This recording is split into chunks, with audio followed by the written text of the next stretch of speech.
Shalom. Ya, damai di hati. Ya, puji syukur kepada Tuhan Yesus kalau pada saat ini torang masih berjumpa kembali dan kita akan membahas pelajaran 15 Bina Anak untuk Minggu tanggal 10 April 2022. Dan saat ini sebelum kita membahas pembahasan kitab Bina Anak pelajaran 15, terlebih dahulu torang minta tuntunan kuasa Roh Kudus Tuhan mau tuntun patorang semua melalui doa. Mari kita berdoa. Tuhan Yesus yang adalah firman kehidupan, sekarang ini kami mau belajar firman-Mu. Urapi kami dengan kuat kuasa Roh Kudus Tuhan agar kami mengerti dan dimampukan melakukan firman Tuhan dalam kehidupan kami setiap hari. Ampuni salah dan dosa kami Tuhan, supaya kami layak menerima berkat firman-Mu pada saat ini. Berfirmanlah, hamba-Mu siap untuk mendengar. Dalam nama Tuhan Yesus, firman yang hidup, berdoalah kami sambil mengucap syukur. Amin. Nah, adikku yang berkati Tuhan, pembacaan sesuai dengan pelajaran 15 Bina Anak, yaitu terdapat dalam Matius pasal 27 ayat yang ke-45 sampai ayat yang ke-56 dengan judul Yesus mati. Firman Tuhan berbunyi demikian. Mulai dari jam 12 kegelapan meliputi seluruh daerah itu sampai jam 3. Kira-kira jam 3 serulah Yesus dengan suara nyaring. Eli, Eli, lama sabachthani. Artinya, Allahku, Allahku, mengapa engkau meninggalkan aku? Mendengar itu, beberapa orang yang berdiri di situ berkata, ia memanggil Elia. Dan segeralah datang seorang dari mereka. Ia mengambil bunga karang, mencelupkannya ke anggur asam, lalu mencucukkannya pada sebatang bulu dan memberi Yesus minum. Tetapi orang-orang lain berkata, jangan, baiklah kita lihat apakah Elia datang untuk menyelamatkan dia. Yesus berseru pula dengan suara nyaring, lalu menyerahkan nyawanya. Dan lihatlah, tabir bait suci terbelah dua dari atas sampai ke bawah, dan terjadilah gempa bumi, dan bukit-bukit batu terbelah, dan kuburan-kuburan terbuka, dan banyak orang kudus yang meninggal bangkit. Dan sesudah kebangkitan Yesus, mereka pun keluar dari kubur lalu masuk ke kota kudus dan menampakkan diri kepada banyak orang. Kepala pasukan dan prajurit-prajuritnya yang menjaga Yesus menjadi sangat takut ketika mereka melihat gempa bumi dan apa yang telah terjadi. Lalu berkata, sungguh dia ini adalah anak Allah. Dan ada di situ banyak perempuan yang melihat dari jauh, yaitu perempuan-perempuan yang mengikuti Yesus dari Galilea untuk melayani dia. Di antara mereka terdapat Maria Magdalena dan Maria ibu Yakobus dan Yusuf dan ibu anak-anak Zebedeus. Demikianlah pembacaan firman Tuhan yang sudah kita baca, yang terdapat dalam Matius 27 ayat 45 sampai dengan ayat yang ke-56. Nah, adikku yang berkati Tuhan, seperti biasanya, sebelum Inci mau baca cerita, Inci mesti tanya dulu. Ya, nah jadi Inci mau tanya sekarang. Siapa masih ingat itu cerita tahun lalu bulan Maret masih corona gempar-gemparnya waktu ibadah live streaming untuk Bina Anak pelajaran 12. Ya, tanggal 21 Maret 2021 waktu itu. Ya, Inci masih ingat. Kalau adik-adik masih ingat? Ya, torang baca cerita tentang gelap gulita. Ya, Keluaran pasal 10 ayat 21 sampai dengan ayat yang ke-29. Di situ waktu bangsa Israel akan keluar dari tanah Mesir, cuma Raja Firaun nyandak mau kasih dorang keluar. Makanya Tuhan kasih tula, dan tula waktu itu, waktu orang belajar 10 tula, tapi yang orang belajar tentang tula ke-9, gelap gulita. Iya, siapa masih ingat? Ya, waktu itu gelap gulita di tanah Mesir ada 3 hari. 3 hari di tanah Mesir gelap gulita, tetapi pada bangsa Israel tidak terjadi kegelapan. Dan ternyata kegelapan ini merupakan nubuatan. Karena apa? Digenapi di pembacaan ini. Ya, itu penggenapannya ada di Matius 27 ayat 45.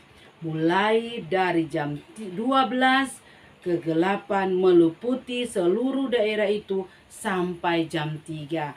Jadi kalau di tanah Mesir ada 3 hari kegelapan menutupi tanah Mesir. Sedangkan ini waktu kematian Tuhan Yesus ada 3 jam. Dari jam 12 sampai jam 3 sore. Nah, jadi dari jam 12 sampai jam 3 gelap gulita menutupi daerah itu. Dan kira-kira jam 3 itu adik-adik, ya Tuhan Yesus berseru dengan suara yang nyaring, Eli, Eli, lama sabachthani. DP arti adik-adik, Allahku, Allahku, mengapa engkau meninggalkan aku? Ya, orang tahu itu bunyi perkataan Tuhan Yesus pada waktu dia di atas kayu salib. Nah, mengapa sampai Tuhan Yesus seakan-akan menyatakan ia ditinggalkan oleh Allah? Karena apa, adik? Ya, karena Tuhan Yesus berlaku sebagai manusia, dan bukan cuma berlaku, tapi dia sebagai manusia, dia menerima hukuman, menggantikan hukuman bagi dosa manusia. Jadi seakan-akan Allah meninggalkan dia. Nyanyian ratapan ini juga dapat kita baca dalam Mazmur. Jadi sudah ada nubuatan-nubuatan sebelum digenapi oleh Tuhan Yesus. Mazmur 22 ayat 2 mengatakan, Allahku, Allahku, mengapa engkau meninggalkan aku? Ya, adik-adik, semua sudah dinubuatkan dan penggenapannya sudah Yesus laksanakan.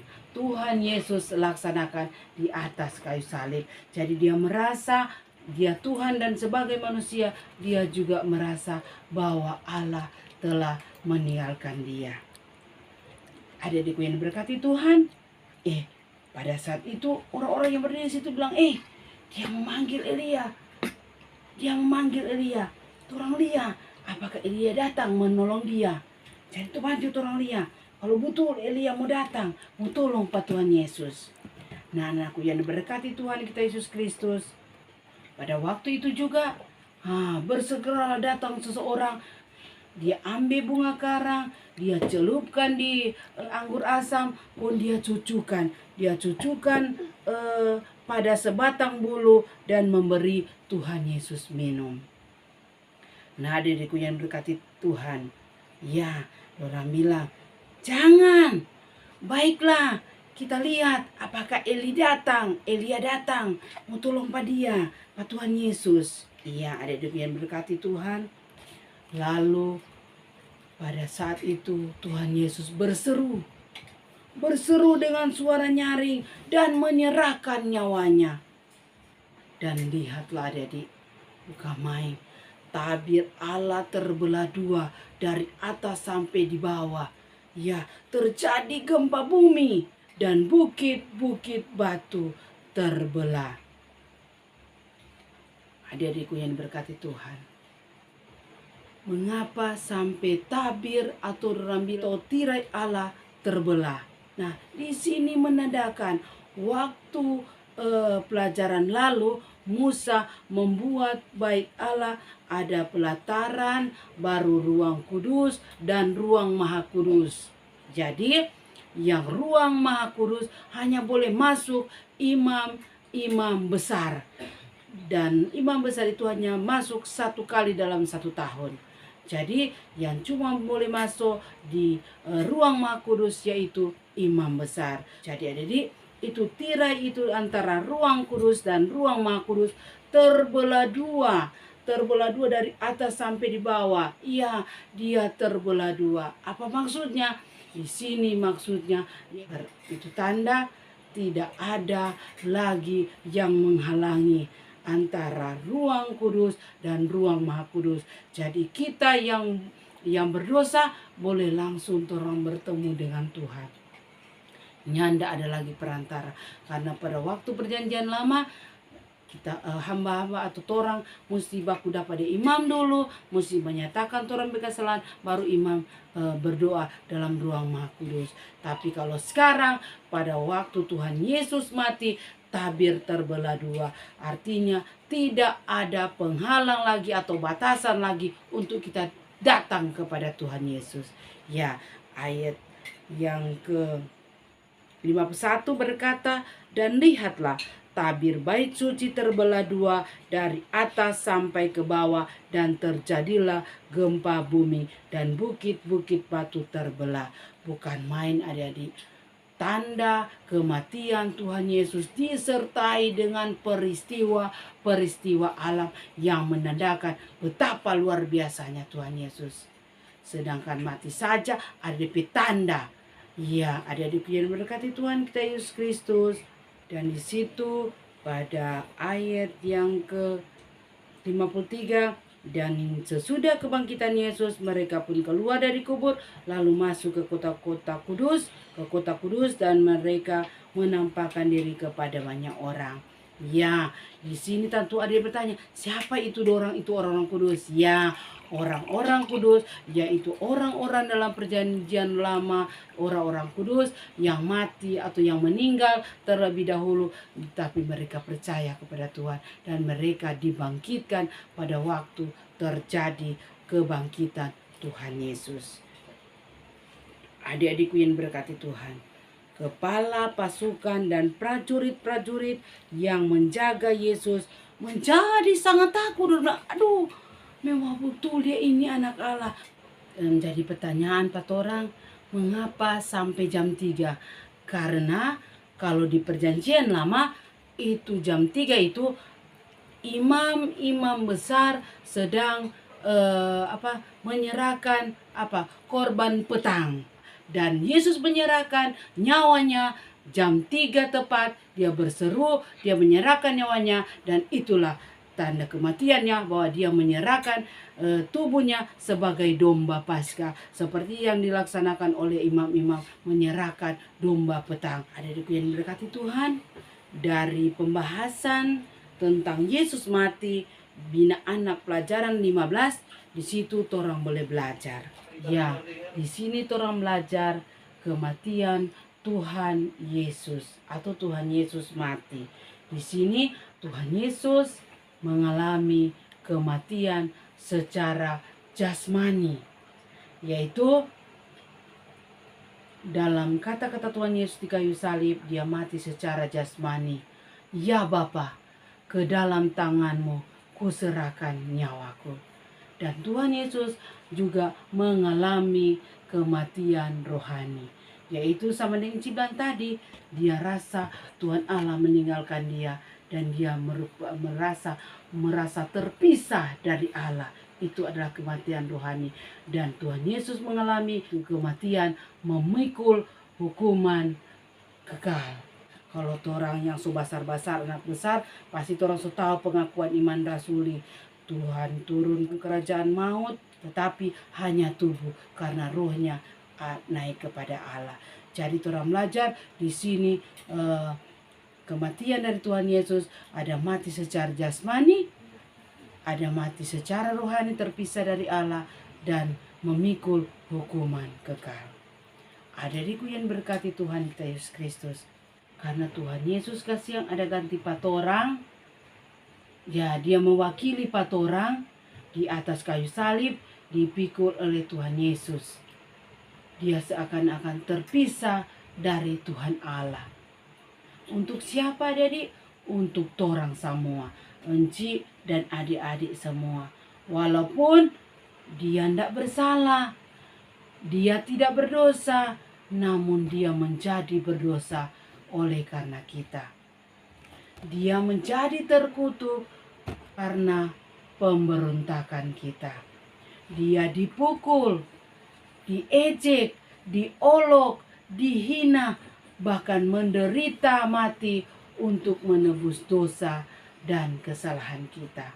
Adik-adikku yang diberkati Tuhan, karena kematian Tuhan Yesus, kematian Kristus adalah wujud kasih Allah kepada kita sebagai manusia, adik-adik dan enci.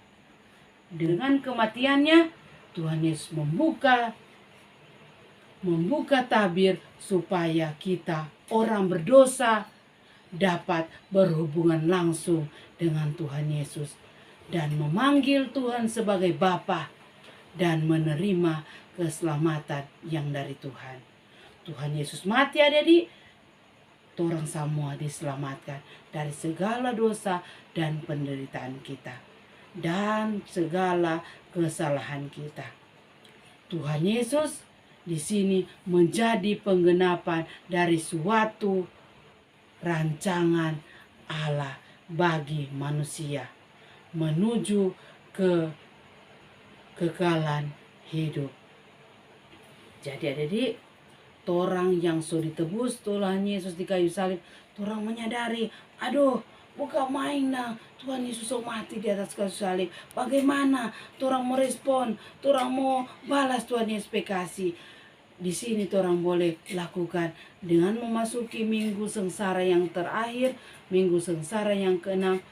Marilah orang merubah semua perbuatan kita yang menjadi dosa bagi kita, yaitu suka jaga kalai, suka jama lawan pak mama dan papa, suka jaga pukul tamang. Ya, mari orang ubah sama itu. Suka pamumake, tidak mau berdoa, nyana baca Alkitab, dan banyak lagi perbuatan-perbuatan kita yang membuat kita berdosa dan hilang kemuliaan Allah. Untuk itu, Enci mau ajak pat orang semua bagaimana orang memaknai kematian Tuhan Yesus di kayu salib, menebus orang pedosa. Enci dan adik-adik, bagaimana adik-adik orang berbuat yang terbaik untuk Tuhan. Orang bersyukur karena ada satu oknum, yaitu Tuhan Yesus yang rela mati menebus dosa dan kesalahan dari anak-anak, adik-adik dan enci. Untuk itu adik-adik, mulai sekarang ini, marilah orang hidup takut akan Tuhan, berserah kepada Tuhan dan melakukan apa yang menyenangkan hati Tuhan. Karena semua nubuatan-nubuatan yang terjadi Tuhan Yesus sudah genapkan. Dan Tuhan Yesus menjadi penggenapan supaya orang yang dirancangkan oleh Allah untuk mendapatkan kehidupan yang kekal, kehidupan selama-lamanya, itu boleh terwujud. Dan orang ingat, Tuhan Yesus selalu pesan dalam Yohanes 3 ayat 16, karena begitu besar kasih Allah akan dunia ini, sehingga Dia mengaruniakan anaknya yang tunggal, Tuhan kita Yesus Kristus, supaya setiap orang yang percaya kepadanya tidak binasa, melainkan beroleh hidup yang kekal. Adik-adik suka tuh hidup kekal? Ya, Enci pun demikian. Dan marilah orang menyambut hidup yang kekal yang disediakan Allah bagi orang yang percaya kepada Dia. Tuhan Yesus memberkati firman-Nya, memberkati kita semua. Amin. Marilah kita berdoa.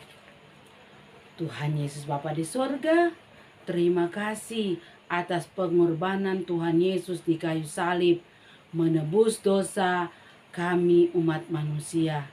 Layakan kami Tuhan untuk berbuat sesuai dengan kehendak Tuhan, agar supaya Bapa kami mampu merespon kasih Allah dalam kehidupan kami dan menyenangkan hati Tuhan. Terima kasih atas firman-Mu yang memberkati kami semua. Biarlah firman-Mu menjadi suluh dan pedoman di dalam kehidupan kami. Dan kami jadi pelaku-pelaku firman Tuhan. Terima kasih Tuhan, ini doa kami. Dalam nama Tuhan Yesus kami berdoa. Amin. Ya, sekian dan terima kasih. Sampai berjumpa kembali. Dah.